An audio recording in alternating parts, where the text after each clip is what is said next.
আমার বাড়িতে মাস 6 আগে একজন নতুন পরিচারিকা এসেছিল। ভীষণ ভালো মেয়ে, খুব শান্ত, সমস্ত কাজে বেশ পারদর্শী। আমার রান্নার দিদি যেহেতু রান্না করেন বছর 3 ধরে, তাই রিঙ্কিকে দিয়ে রান্না করাতে হয়নি কখনো, কিন্তু ঘর পরিষ্কার, বাসন ধোয়া সব করছিল। মেয়েটা একটাই শখ, ছেলেকে ভালো করে স্কুলে পড়াবে, নাচ শেখাবে, আর দুটো বাড়িতে কাজ করছিল। প্রায় দেখতাম চোখ মুখ বেশ ফোলা, জিজ্ঞেস করলে বলতো ঠান্ডা লেগেছে। একদিন রাত 11টা নাগাদ ফোন করে বলল, দিদি কাল থেকে কাজে যাব না, স্বামী খুব অশান্তি করছে, বলছে কাজ করতে দেবে না। পরের দিন সকালে আবার একমুখ হেসে ঢুকে বলল আবার করতে দেবে বলেছে। এই কাজের সময়টুকু আমি একটু আনন্দে থাকি, বাড়িতে ঢুকলেই তো অশান্তি করে। তখনই শুনলাম স্বামী ভয়ঙ্কর সন্দেহবাদী, কোনো একটা মলের সিকিউরিটি গার্ডের কাজ করে, পুরো সাইকো পেশেন্ট। ছেলের স্কুলের মাইনের জন্য বলছিল ওকে কাজ করতে, এখন বলছে করতে হবে না। আবার মধ্যরাতে বলছে করো। মাস 2 কাজ করতে পেরেছিল মেয়েটি। প্রায় বলতো যদি ছেলেটা না থাকতো, যেদিকে 2 চোখ যায় চলে যেতাম। থানায় যেতে মন চায়, কিন্তু ছেলেটাকে মারবে তাহলে, তাই আর যাই না। জন্মের পরেই মা মারা গিয়েছিল।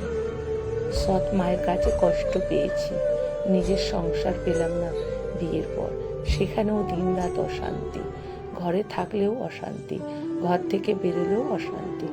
ভালো করে চুল আজাতে একটা নতুন ছাপা পরলে বলে মনে কি রং লেগেছে, না সাজলে বলে লোককে দেখাবে আমি কত খারাপ বেরিয়ে গেছি। সে এক অদ্ভুত সমস্যা। আবারও মাস 2 পরে একদিন রাত 11টায় ফোন করে বলল, দিদি আমি আজ কাজে যেতে পারবো না। বেশ বুঝতে পারলাম রিঙ্কি নিরুপায়, আমিও নিরুপায়, কারণ রিঙ্কি প্রতিবাদ করতে শেখেনি, শেখালেও শিখবে না, সাহসটাই তো তৈরি হয়নি। ও চলে যাবার পর কয়েকদিন আমার বেশ মন খারাপ ছিল, ওর করুণ মুখটা মনে পড়ছিল।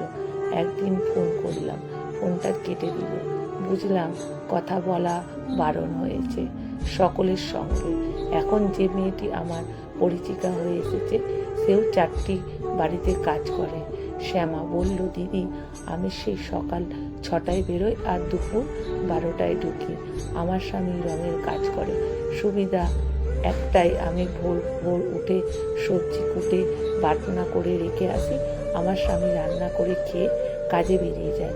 আমার বাড়ি গিয়ে আর রাঁধতে হয় না, হলেই কাজগুলো করতে পারছি। শ্যামার চোখের ওই স্বামীর জন্য অনেকটা ভালোবাসা, অনেকটা সম্মান। সেদিনও ওকে 4 পিস মাংস দিতে সেটা টিফিন বক্সে ভরে নিয়ে গেল, বলল দুজনে খাবো। আমার কর্তাও যেখানে যা পায় বাড়ি নিয়ে আসে, আমরা দুজনে খাই। ধরে রাখা, আগলে রাখা বিষয়গুলো কোনোদিনই পায়ের শিকলে পড়িয়ে হয় না।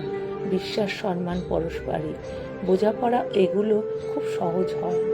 রিঙ্কি মুখের সবসময় একটা ভয় ভয় বিরক্ত কাজ করত। শ্যামা এতবারই পরিশ্রম করেও যেন আদরে আদরিনী, কথায় কথায় গর্ব করে বলে ও বলছে গরমকালে একটা ফ্রিজ কিনে দেবে তোমায়। রিঙ্কি বলতো মাসে মাইনেটা পেলেই কেড়ে নেয়, নিজের জন্য যে একটা কিছু কিনবো কোনো উপায় নেই। দিদি, শ্যামা বলে কালকের একটা হরলিক্স নিয়ে এসো, বলল রোজ খাবে, এত কাজ করো শরীর খারাপ হবে। এদের অবস্থান প্রায় একই রকম, পার্থক্য শুধু পাশের মানুষটার মানসিকতা। কলমে অর্পিতা সরকার, পাঠে অনিতা ভট্টাচার্য। ভিডিওটা যদি ভালো লাগে বন্ধুরা প্রচুর শেয়ার করবেন।